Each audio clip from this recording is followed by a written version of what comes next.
Okay, let's begin to say hello to a few people while we're waiting as we get going for our very first shot at this in 2023. Let's see what we've got so far. We've got from a very remote part of Florida, Donald Grimmy is with us for January. And let's see, we've got Rick and Judy. And Judy's going to be doing reading today. Pat Sullivan is from the building. Were you in the building? Only Murders in the Building? Is that your building? No, that's the Aconia or something like that in Manhattan. Yeah, I live in Queens. Yeah, but you have what, 400 units in your building? Yes, 405 to be precise. So you're living in a square village. Yeah, basically. Yeah, okay. We got Maureen down in farm country. Oscar is, excuse me, in Coral Gables. Excuse me. Kay Schweitzer is 10 miles west of Merritt Island.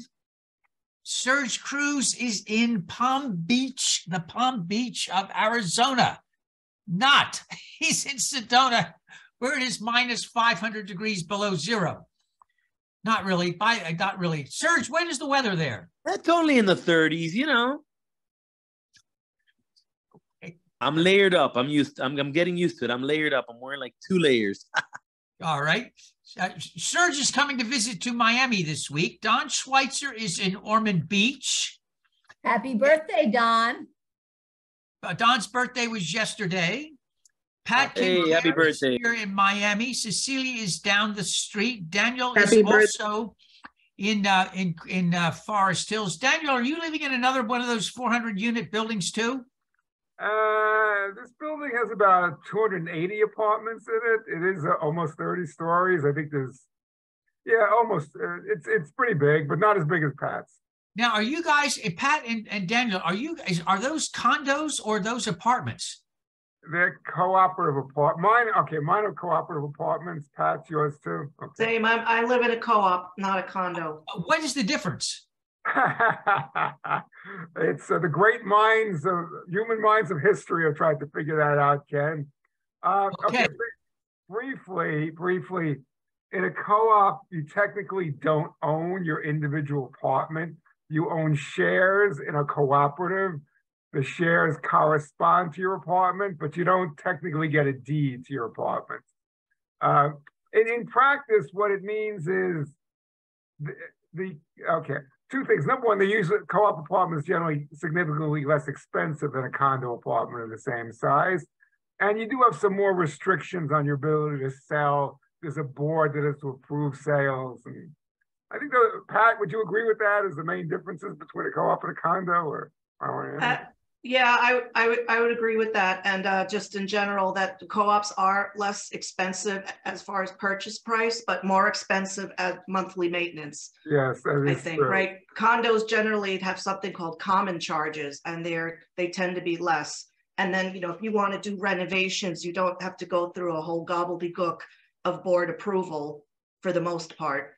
Yeah, but look, we own our own house, and yet if you try to do anything, you sneeze in our homeowners association, you can't sneeze. So, I mean, I'm not sure that anybody gets away with anything today, although people break the law all the time. It's been my experience that in homeowners associations, the people that complain the most also are the ones who sneak breaking the law the most too. That's for what it's worth.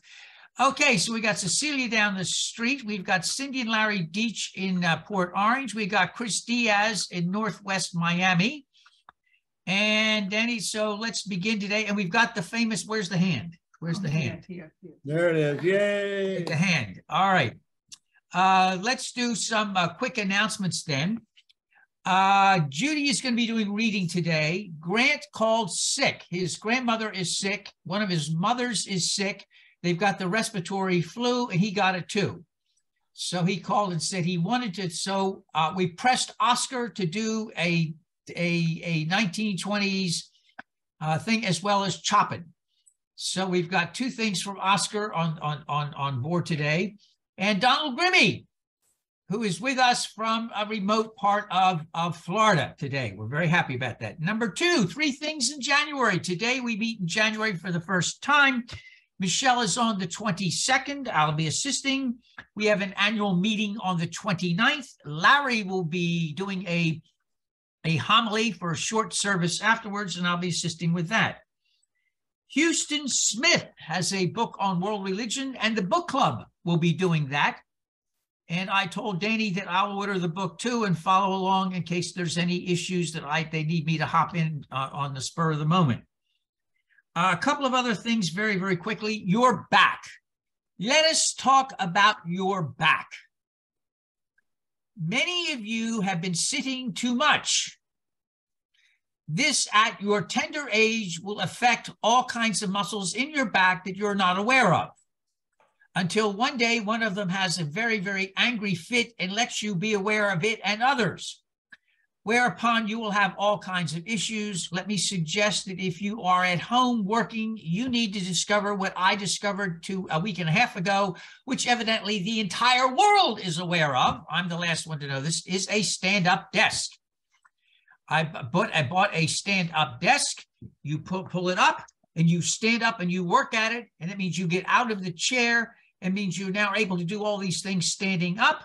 And then you can collapse it. So you can see this collapsed desk right there. That will pull right up to be right up to my chest. And so I've discovered that in teaching now, I can stand up rather than sitting. It has made an incredible difference on my back. So for those of you who are standing, are sitting too much, you might want to know you can get that. They're very inexpensive, and it is absolutely incredible what it does for your back and other parts of your body. So just share that with you. I mentioned this to several friends of mine, and everybody said to me, oh, you don't have one of those. We've all had one of those for the last 2 years. For those of you who are behind the times, like I always seem to be, just want to share with you a stand-up desk. 2 other things.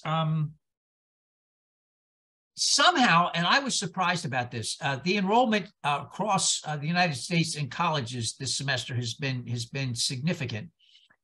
I did not expect to be teaching this semester, and all 3 of my classes are really full, which is a surprise because when I say this, let me explain this for a minute. My classes are elective. That means that nobody has to take them. Miami-Dade College pulled a fast one. I just share this with you. You're not allowed to mention my class because it is an elective. They want you to take an elective in your major, so that my class is not mentioned. If you take an elective in your major, therefore, a full-time faculty member has to teach rather than a lowly adjunct. My classes seem to have made by word of mouth.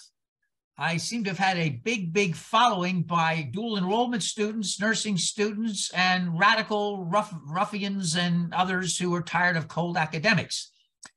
So this class has continued to fill, all 3 of them. And I tried the stand-up desk this week, and it was magnificent. I was more annoying than ever. It was fabulous. Okay, some other people have joined us. Barbara Young. Barbara Young's husband was my first chair at Miami-Dade College, and we also had somebody was just here, and where'd they go? Somebody was just, we missed somebody. Okay. And so finally, let me say something about giving. Oh, there she is. There's Nanette. There you are, Nanette. Nanette also is in lovely weather. It is minus 900. By the way, I did a wedding on Thursday. They were from Fargo, North Dakota. Fargo. They brought with them 20 people from Upper Michigan, Upper Minnesota, and Fargo and South Dakota, and they all left minus 10-degree weather. It was 83 in the Keys. That's how it was wild. So getting back to this, let me just say that I ran into something strange this year, and so I ask your help on this. Several people said to me, you know, we forgot to give to All Souls this year. Would you please remind us? My experience has been if you remind people, like, you know, you didn't give, people get mad. So I'm going to just generally say to everybody, please, please remember All Souls as best as you can. Everybody has limited budgets. We don't have any money here. So whatever you can give is deeply appreciated. You're going to see at the annual meeting, a budget, and you're going to see everything is very transparent here. Everything will be out up and so you'll see the finances for what we received for 2022. Roughly $12,000. What we're going to $12,800 roughly. What we're going to have a budget is roughly around 13,000. You're going to see we do an awful lot for a little amount of money, but it depends upon everybody giving as best as they can. Okay, Tom and Gail Besaw just joined us from Port Orange. They have sent a picture of me from an Easter sunrise service from the early 1990s. And it was shocking because I had hair. That's what I'm going to say. Unfortunately, you're going to get to see it. Red blast from the past. So before we begin, we've got Donald Grimmy, Rick and Judy, Pat Sullivan, Maureen Sullivan, Kay Schweitzer, Chris Diaz, Tom and Gail, Nanette from Connecticut. Oscar's going to hit a pinch hit for us on one of the pieces. Serge from Sedona, also -900. Don Schweitzer in Ormond Beach. Pat Kincaid here, Cecilia Sandro here. Daniel up in New York. Barbara Young here, and Cindy and Larry Deach from Port Orange. And the hand. Where's the hand? Where's the hand here? Yes. All right. If you would remember, we light the candle today in deep, deep hope for peace. There are just too many places on our planet that are in deep, deep agony.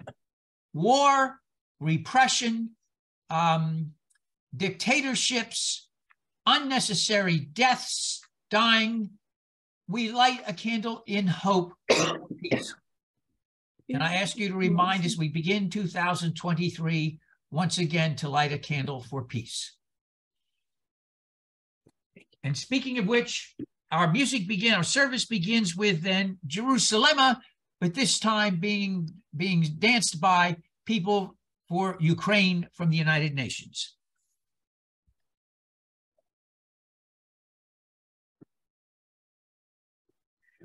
Well, I put the wrong URL down. We were supposed to watch a United Nations Population Fund, but for those of you who need to exercise, there you go.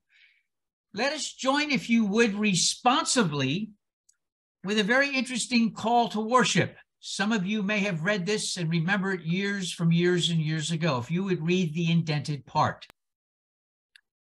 It was the best of times. It was the worst of times. It was the age of wisdom. It was the age of foolishness. It was the epoch of belief. It was the epoch of infidelity. It was the season of light. It was the season of darkness. It was the spring of hope. It was the winter of despair. We had everything before us. We had nothing before us. We were all going direct to heaven. We were all going direct the other way. And for those of you who would wish to say with me a morning prayer, if we could read together. Fake Santas are now in a new gig. Camels have returned to the zoo. The creche has been dismantled. Nordic god trees are ready for recycling. Relatives have finally returned home. Now the real work of Christmas begins. To heal the sick, soothe the brokenhearted, care for the poor, do justice, love kindness, and walk with the divine, daily and humbly, as best as we are able. Amen. Because Grant is sick, Oscar said he would play some ragtime music for us to get us into a switch over. If you would, Oscar. With Grant's mom in mind, and Happy New Year, and a little change of tone. Okay. This will be familiar. Wow. Donald Grimmy and I were saying that we last heard Oscar playing that in 1921 in New Orleans. Great job. Judy is going to start with us reading from Ecclesiastes, if you would, Judy. Ecclesiastes chapter 1, selected verses. Vanity of vanities, says the teacher. Vanity of vanities, all is vanity. Verse 3, what do people gain from all the toil at which they toil under the sun? Verse 4, a generation goes and a generation comes, but the earth remains forever. Verse 8, all things are wearisome, more than one can express.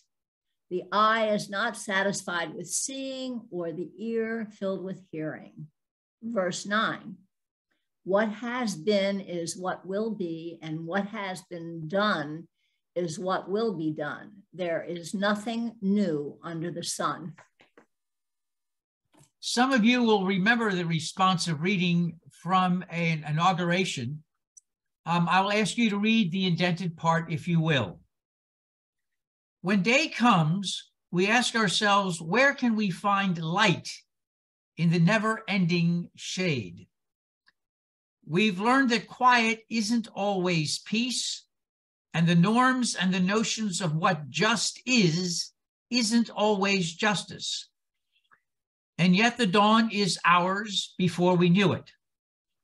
And yes, we are far from polished, far from pristine, but that doesn't mean we are striving to form a perfect union that is perfect. And so we lift our gaze not to what stands between us, but what stands before us. We lay down our arms so we can reach out our arms to one another. That even as we grieved, we grew. That even as we hurt, we hoped. That even as we tired, we tried. So while once we asked, how could we possibly prevail over catastrophe? How could catastrophe prevail over us? We will not march back to what was, but move to what shall be. A country that is bruised but whole, the benevolent but bold, fierce and free.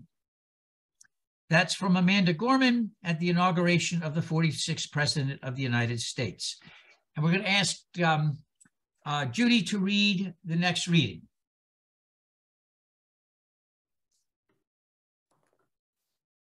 From Michelle Obama's book.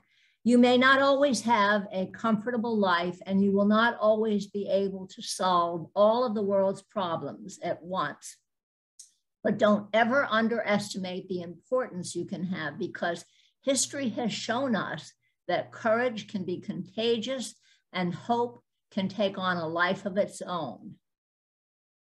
Our First Lady from 19... Okay. Thank you. The second reading is taken from a letter roughly in the 50s to a small synagogue / ecclesia in Rome, populated basically by Jewish folks who were looking at Jesus as the Messiah. Paul was to write, suffering produces endurance, and endurance produces character, and character produces hope, and hope does not disappoint us. A reading from his letter. And Oscar, if you will.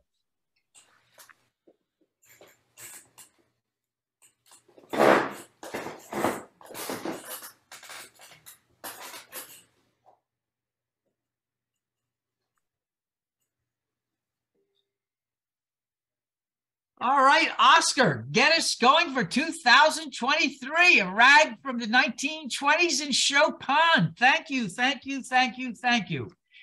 And thank you for Daniel Sorkin who pointed out that Michelle Obama was not from the early 1900s. My typing is absolutely incredible. The only thing worse than my typing is my spelling things phonetically. I tend to spell things phonetically and come up with spelling that yes, it is. let us have a moment of quiet. Grant us, we ask, to speak, to hear, and to learn, so that our fears may be banished, our minds become enlightened, what grounds us becomes increased, our steps directed towards compassion and justice be increased. Amen. As we look back on 2022, I am reminded of Al Pacino in a 1992 movie who said, "Hoo-ha!" Yes. Here we go. Some great quotes to help us with 2022. And you may say it hasn't changed much as we started 2023, given the Congress of the last week. Vanity of vanity, says the teacher, vanity of vanity, all is vanity. This was written 2,300 years ago, by the way. A generation goes and a generation comes, but the earth remains forever. There have been those who suggested the earth may be fed up with Homo sapiens and going to get rid of the whole bunch of us. What has been is what will be. What has been done is what will be done, and there is nothing new under the sun. Did you ever feel that way? When you look at things, did you ever think there's nothing new under the sun? Things come, things go. Does anything change? What about Charles Dickens? Did you ever think about that when you were reading it the first time and wondering if it didn't sound at the time you were reading it exactly what was going on? The best of times, the worst of times, the age of wisdom, the age of foolishness, the epic of belief, the epic of infidelity, season of light, season of darkness, spring of hope, winter of despair, everything before us, nothing before us. Any of these words sound good? And if not, here's some other quotes I hope you will enjoy. Tom Jones was the first comic novel of English literature. The famous movie Tom Jones in 1963 has the narrator saying the following. I hope you'll enjoy this. "We are all of us as God made us, and many others much worse." Ha! And one other final thing as we look at the year, I hope you're going to love this one too. This is the kind of the definitive statement about us all. "We are born wet, naked, and hungry. Then things get worse." Ha! Sorry about that. Moving right along. I asked you what was good and what was bad. And this is what several of you did and said as you shared them. Let me just share some of the things with you all. There was a storm, as you well know, and Port Orange got flooded, and I mean flooded. There were parts of Clyde Mars Boulevard that were underwater. I never thought I'd ever hear that happening. Some of our parishioners live in Port Orange. They had to bring their contents into the house. They had to keep up with mold damage. And of course, there was supposed to be a building sale. They sold the building, but then had a building for business. Then they had to move the stuff from the building into the house. And then because of the storm and the damage done to the storm, all the money for retirement went for repairs because of the hurricane. Another bad thing that happened, my mother died. She was 101 and had a great life. Some of you may have met Karen's mother. She was 101, met her years ago, a fabulous woman. But that means the end of a generation of my family and probably the end of many years of great family gatherings. I remember my mother-in-law. My mother-in-law passed when she was 96, but every time something happened with her, the entire family would show up from all over the United States. That doesn't happen anymore. Bad. Human bondage for money. The love of money. Bad. Inflation. Some people wrote down. Some people's income got really battered badly, especially for those who were retired and had money in stocks and bonds. Things that were particularly bad in 2022, politics in general. Starts out that way in 2023. Specifically, the lies and two-faced pronouncements by our elected officials. That was the bad. The good, some of you shared. Good. Got a Jack Russell puppy rescue from our daughter and never got COVID. Good travel resumed.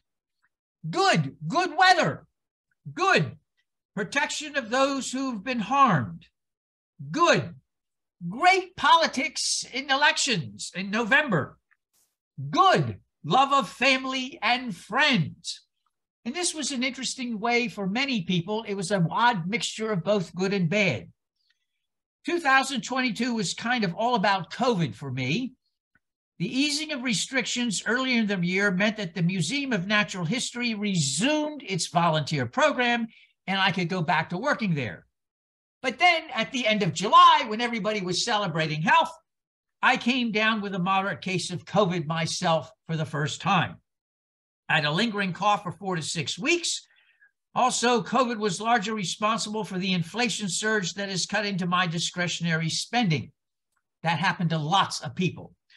Finally, at the end of the year, I'm wondering whether the surge happening in China now will respread COVID worldwide.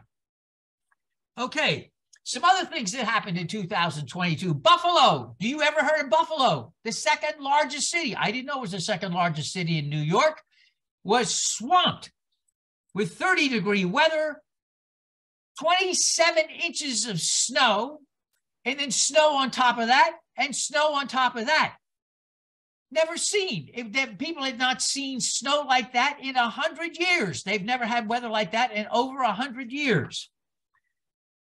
Here's one for you. Southwest Airlines. Have you ever heard of Southwest Airlines? 3,000 flights canceled. Imagine you are on the way to someplace and there is no place to go. Imagine what it is like. Are you ready for this, sweet kinds? Imagining staying in your own clothes for several days, no washing, no doing your hair, no anything else, the same clothes. Welcome to the frontier, 1801. Can you imagine that, everybody? Yes, and we do not change in 2022 on Long Island. The district elected one, George Santos, who happens to have the most fabulous pack of lies we've ever seen in a long while. Nothing the man has said seems to be true except for the fact he happens to be alive. The feds are now looking at him. The New York State is looking at him, and Brazil has now that they know where he is reopening an indictment against him for fraud from 2008. And of course, he was just seated as an elected representative for the Republican Party in the new Congress. Don't you love it?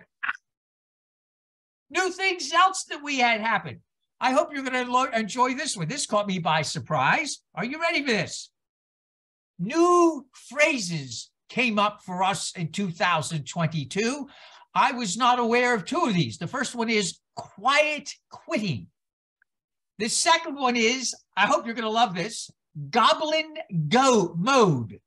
How many of you know goblin mode? I will define it for you in a moment.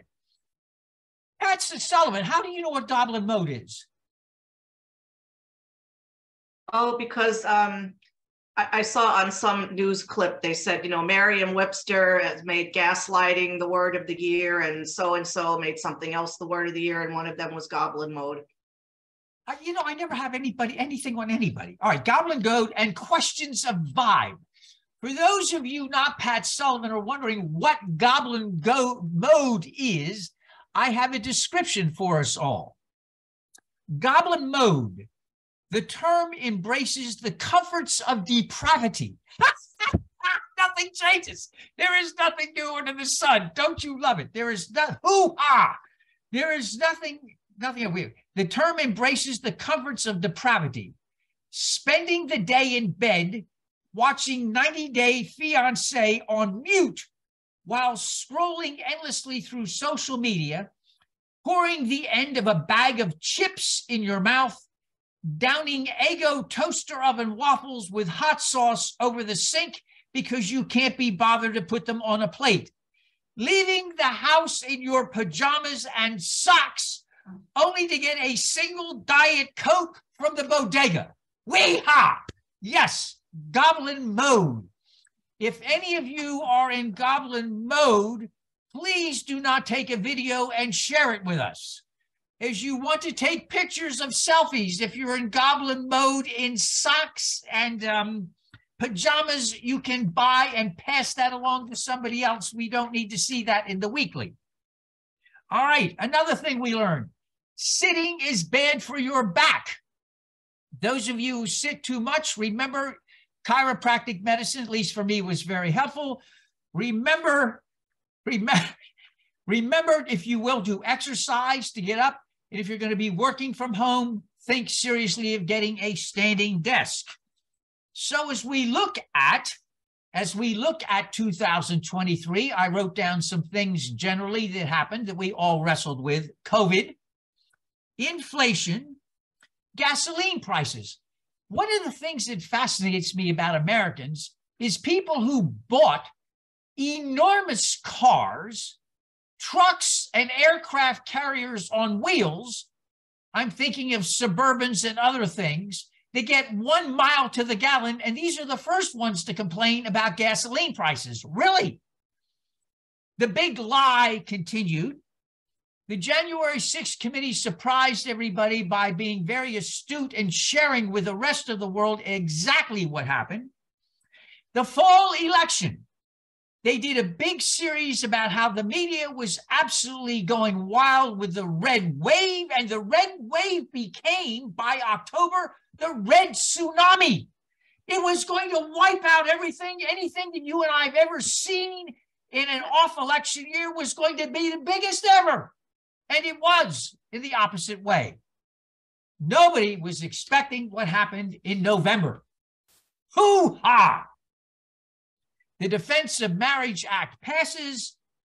And finally, I don't know if you talked about God in 2022, but in the last week, I have heard the following. Are you ready for this?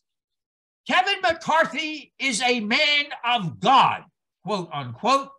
Netanyahu is a man of God, quote unquote. We are calling a meeting. We're having a meeting here about God.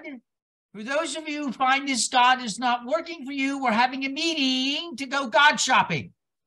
So for those of you who found out that Kevin McCarthy's God and Netanyahu is not your God, we're having a meeting. We're going to go God shopping to find one that works. What a way to begin 2022 and start 2023. I have been asked very seriously by people who know me saying, Claus, you have been awfully calm during all of this year. Stuff is going up, erupting right and left, and you have been uncharacteristically calm. Why? Are you not well? Seriously, I've had all kinds of people ask if I've been sick. You've been way too calm. What is going on with you?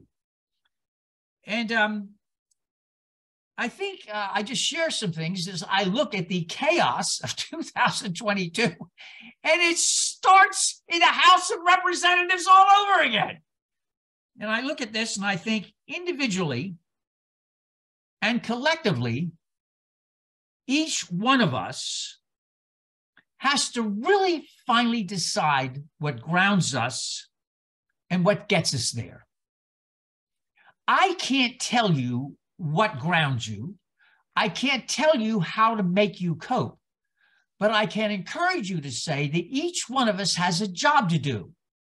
And the job to do is, how do you get through a year like 2022? How do you get through that? Oh, Daniel Sorkin says, if this is you calm, how do you act when you're excited? That was good. That was really good. The reality is, each one of us has to make up our minds what gets us there. How and what grounds us. And when we've got something that grounds us, things like 2022 are what they are. They are what they are, but it does not move or ruin who and what we are and how we face ourselves, our friends, our loved ones, and the world. For me, a higher power, a sense of the divine, is not what it is for traditional believers in God as a being. I am not looking for some deus ex machina to come in with a thunderbolt or a giant hand and pull me out of all this stuff, or slap everybody around and cause all kinds of judgmentalism. What I am looking for is not a divine reality that is really kind of like a super Homo sapien. One of the things that bothers me about traditional definitions of God, it looks like this is like a superhuman being that's endowed with some kind of judgmental power. What I am looking for is a sense of how to get out of myself, my me, myself, and I, how to have energy that is compassionate and kind and good and caring, not just to me, but to everybody around me. And to be able to do that means I have to get out of me, myself, and I. And so how is this divine reality enabling me to cope? To cope with being a Homo sapien in this time, in this place, surrounded by all kinds and shapes and different kinds of people. And so I found some things very, very helpful. Number one, I found helpful in 2022, and I bet you nobody's mentioned this. I did not see this mentioned anywhere at the end of the year. The James Webb Telescope. Yes. I have a quote here. I must be nuts today. I read this to my class, and they absolutely roared. The James Webb Telescope dramatically and regularly reminds us that, as the vicar of All Souls Miami so ineloquently put it, as a species, we are a puny, snot-nosed bunch. We are. And it's good for us to remember that. The ways Homo sapiens respond about things, we seem to have no sense of context. Have you looked at what the James Webb Telescope has been sending back? Our planet is one of 2 million planets or more just in this galaxy, which can support human life, or life is, let's say life. I'm not going to say Homo sapien life, but supports life, supports some kind of intelligent life. I hope you don't think intelligent life in this universe looks like us. I mean, have you ever thought about the insanity of that? Look at us. Did you ever get up in the morning and look at yourself in the mirror? This is it. This is intelligent life in the universes? That you've got to be out of your mind. Take a look at us. You take a look at the average chimpanzee. We are 98.8% chimpanzee. Have you ever looked at a full-grown chimpanzee? We are puny. Have you ever looked at how strong and powerful they are? And you look at us? And the ego that the Homo sapien has. An octopus can be as smart as we are. Did you look at some of the animals on this planet we pay no attention to that are brilliant? And we think we've got it all. I mean, seriously, the James Webb Telescope reminds us that our planet is a puny planet in a so-so galaxy, of which there are 100 billion galaxies in just this universe, and there are multiple universes. And 1 light year is 5.66 trillion miles, and we've got light years everywhere. And somehow we think we're the center of this? Really? So the James Webb Telescope has been sending me back a reminder to get a sense of ourselves, in a sense of, dudes, chill. You're not the center of the universe, and thank God for it. Number two, one of the things that I am recovering from is Northern European education. It seems to me that we are suffering a hangover in many ways from Teutonic and British education, where every I must be dotted, every T crossed, and everything must be consistent. You will have the synthesis, you will have the thesis, you will have the antithesis, and you will have the synthesis, and you will like the synthesis. The Hindus suggest that consistency is seriously overrated. Ooh. The Hindus suggest you can have a this that's one thing and have that that's totally different and like them both. Who cares? They both speak to you. Taoism suggests things ebb and they flow, they ebb and they flow, and get used to it. Go with the ebbs and flows. So I have been this year looking at cycles. Things go through cycles. The Taoists are right, things ebb, they flow. We have good years, we have bad years. We have good this, we have bad. And I figured rather than going nuts about this, we learn to ebb and flow. We learned that inconsistency can be okay. And I've learned to accept my limitations. My limitations are incredibly many. I don't know about you, but I put down Michelle Obama was from 1909 to 1918. I mean, seriously, who has a doctor from Boston University and puts down something like that? Judy Homer was asking me how to spell something, and I spelled it and suddenly realized I was so far off, it wasn't even funny. I was telling Judy the other day, when I wrote my master's thesis, the very famous worldwide professor looked at me and said, "Have you ever heard of a dictionary?" And I said, "What does that mean?" He said, "You know, we spell things a certain way." He said, "Where did you learn to spell? I've never seen spelling like this." And I said, "I spell things the way they sound." He said to me, "You do realize the way it sounds to you is not the way it sounds to somebody else, which means you can have multiple spellings, it's going to be a mess. That's why we have a dictionary clause." My abilities to mess things up are amazing. I said to my students, many of you right now are having relationships, but some of you are going to find that relationships are tricky. Then somebody said to me today, "Well, you and your wife have been married a long time." I said, "Yes, but there was a very, very long time before I got married to Maria Teresa." And the student said, "What did that mean?" And I said, what that meant was, one of my good friends said to me, "Kenneth, you have made messing up relationships into an art form." That's not a big thing to say when you think about it. Yeah, we all have limitations. And I have finally learned to accept and embrace my limitations. They are what I am. And I've learned to accept making amends. So the James Webb Telescope gives me context. Cycles tells me to chill. The ancient Taoist of 2,500 years ago got it. There are things, they go in cycles, things ebb and they flow. We all have limitations, and it's okay. We are naked, wet, and hungry, and things get worse, and sometimes they get better. And finally, I share with you that I've learned to embrace not only what I can't do, but what I can do. I can grow. You're never too old to grow. You are never too old to learn things.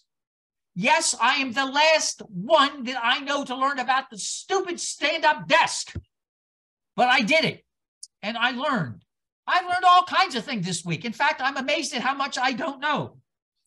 I've learned you can grow no matter how old you are.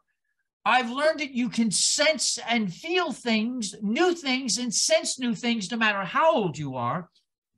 I've learned that love doesn't stop. Love does not stop. There are multiple layers of love involving friendships, kindnesses, all kinds of appropriate forms of love, including, if you can, those four-legged creatures. And yes, I know we have to include cats. And some of you would include others, I'm sure, birds as well. And I've learned that you can always care for people. Even when they are at their most cantankerous, you can always care. So that's what got me through 2022. And as I looked at that absolutely incredible, that's why we're having a meeting, folks, about going God shopping, is I looked at this as a man of God, Kevin McCarthy, selling his soul so he can become a speaker of a house that's going to be dysfunctional. I thought, well, this happened in 1850. It happened in 1830. There is nothing new under the sun, and we need to develop a divine sense of humor. So as we begin 2023, let's embrace the James Webb Telescope context embrace cycles, except the Taoists may have had it right. The Hindus may have had it right too when consistency is overrated.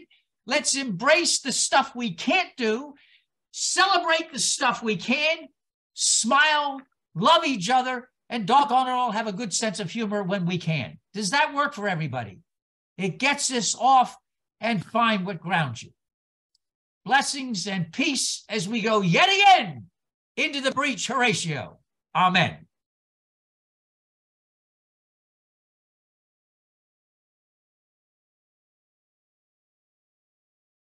Scholars remind us that for thousands of years, all people had that were poor was to offer bread and watered down wine as gifts to strangers and visitors. That ultimately came to the land of Canaan, and ultimately Judaism, as it will evolve, will adopt that as well. Scholars remind us that it was not just the Last Supper. In fact, people didn't even know it was going to be the Last Supper when Jesus met. But throughout his lifetime, he also bequeathed to those who followed him the idea of offering a simple piece of bread, very unleavened bread, offering it that in unwatered down wine as an act of hello and friendship and how do we be together. In the Unitarian Universalist tradition, we have many traditions. For those not familiar with Christianity, we at All Souls have adopted a non-dogmatic, non-doctrinal idea of going back to Jesus before dogma and doctrine, simply sharing bread and cup as was done in his own time as a simple, humble carpenter and preacher. It is what his people did and what people did long before Jesus came along. So we offer symbolically bread and cup as an act of fellowship and friendship to everybody. Regardless of who you are, where you are, and what you are welcome here. Now, that did not always work for everybody, and to be sure that everyone was included, we have adopted the following words to be sure that we are holding hands, at least symbolically, when we're on Zoom.